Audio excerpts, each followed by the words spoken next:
প্রাপ্তবয়স্ক কোনো ব্যক্তি, সে হোক নারী বা পুরুষ, যেই হোক না কেন, ইচ্ছা করে যে এক ওয়াক্ত নামাজ ছেড়ে দিল, সে কাফের হয়ে গেল। ইচ্ছা করে কেউ যদি এক ওয়াক্ত নামাজ ছেড়ে দেয়, নামাজ পড়লাম না, মন চাইলো জোহরের নামাজ পড়লাম, মন চাইলো আসরের নামাজ পড়লাম, এই ব্যক্তি আর মুসলমানের খাতায় নাম নাই, কাফের হয়ে গেছে, কিছু করার নাই। এটাই সত্য।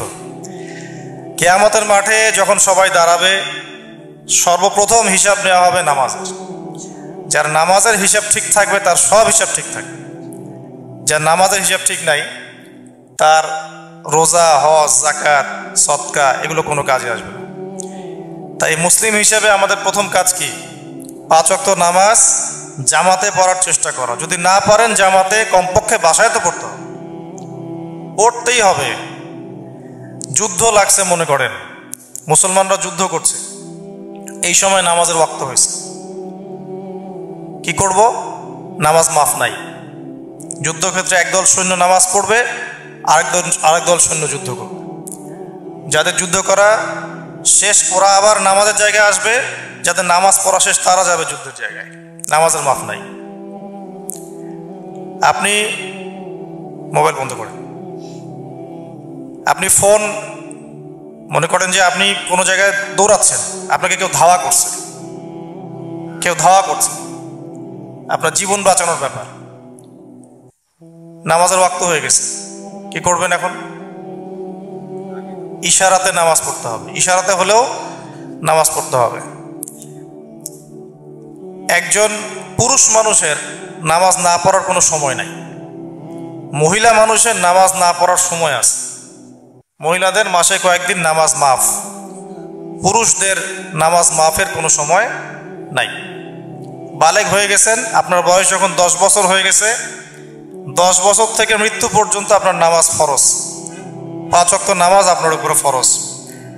চিন্তা করে দেখেন যে কত ওয়াক্ত নামাজ আপনি পড়েন নাই। আর নবীজি বলছেন এক ওয়াক্ত নামাজ, এক ওয়াক্ত কেউ যদি ইচ্ছা করে ছেড়ে দেয়, যে পড়লাম না, আমি ইচ্ছা হলে পড়লাম, ইচ্ছা হলে পড়লাম না, ফজর পড়লাম না, জোহর পড়লাম, জোহর পড়লাম, আসর পড়লাম না, বা মাঝে মাঝে জুমার নামাজ পড়ি, ঈদের নামাজ পড়ি, 5 ওয়াক্ত নামাজ পড়ি না, আপনার নবী মুহাম্মদ সাল্লাল্লাহু আলাইহি ওয়াসাল্লাম বলেছেন সে ব্যক্তি কাফের হয়ে যাবে। আরেকটা হাদিসে আছে বাইনা রাজুলি ওয়া বাইনা শিরকি ওয়াল কুফরি তারকুস সালাহ। একজন আল্লাহর বান্দা আর একজন কাফের মুশরিকের মধ্যে পার্থক্য হচ্ছে নামাজ। নামাজ পড়লো, মুসলমানের খাতায় নাম আছে, নামাজ নাই, মুসলমানের খাতায় নাম নাই। ইমাম আবু হানিফা রাহিমাহুল্লাহ, আমাদের হানাফি মাযহাবের ইমাম, তিনি বলতেন কেউ যদি নামাজ না পড়ে তাকে জেলখানায় বন্দি করে রাখতে হবে, তওবা করার সুযোগ দিতে হবে। যদি তওবা করে তাহলে আলহামদুলিল্লাহ, তাকে মাফ করে দিতে হবে। যদি তওবা না করে তাকে হত্যা করতে হবে, কারণ তার বেঁচে থাকার অধিকার সে হারিয়ে ফেলছে।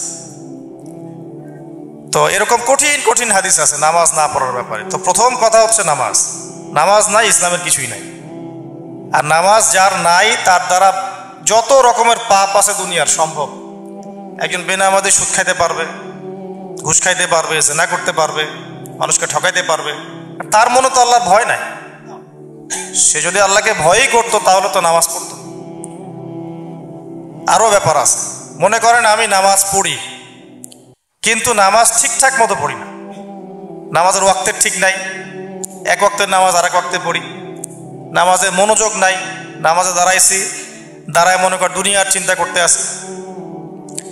তারপরে মনে করেন নামাজ পড়তে দাঁড়িয়েছি কিন্তু ডিজিটাল নামাজ পড়ছি 3G 4G স্পিডে, নামাজে সূরা কেরাতের ঠিক নাই, সূরা কেরাতের মধ্যে 1000টা ভুল, রুকুর ঠিক নাই, সেজদার ঠিক নাই, তাড়াহুড়া করে নামাজ পড়লাম আল্লাহকে দেখানোর জন্য, মানুষকে দেখানোর জন্য। তো এই নামাজগুলো সম্পর্কে আল্লাহ পাক বলেছেন সূরা মাউনের মধ্যে, ফাওয়াইলুল লিল মুসাল্লিন, যারা নামাজ পড়ে না ওদের হিসেব তো বাদ, যারা নামাজ পড়ে এদের কথা বলা হচ্ছে। যারা নামাজ পড়ে এদের জন্যও ক্ষতি, ধ্বংস আছে। কোন নামাজ পড়নেওয়ালার জন্য ক্ষতি? যে ভালো করে নামাজ পড়ে তার জন্য কি ক্ষতি হবে? কোন নামাজ পড়নেওয়ালার জন্য ক্ষতি? আল্লাযীনা হুম আন সালাতিহিম সাহুন, যারা নামাজ সম্পর্কে গাফেল, উদাসীন, ওয়াক্তের ঠিক নাই, তারপরে নামাজে মনোযোগ নাই, নামাজে তাড়াহুড়া করে নামাজ পড়ে, এইসব নামাজের জন্যও জাহান্নাম। ফাওয়াইলুল লিল মুসাল্লিন, ওয়াইল নামক জাহান্নাম এইসব নামাজিদের জন্য। নামাজি যদি নামাজ পড়ে জাহান্নামে যায়, তাহলে বেনামাজি কোথায় যাবে চিন্তা করেন এখন।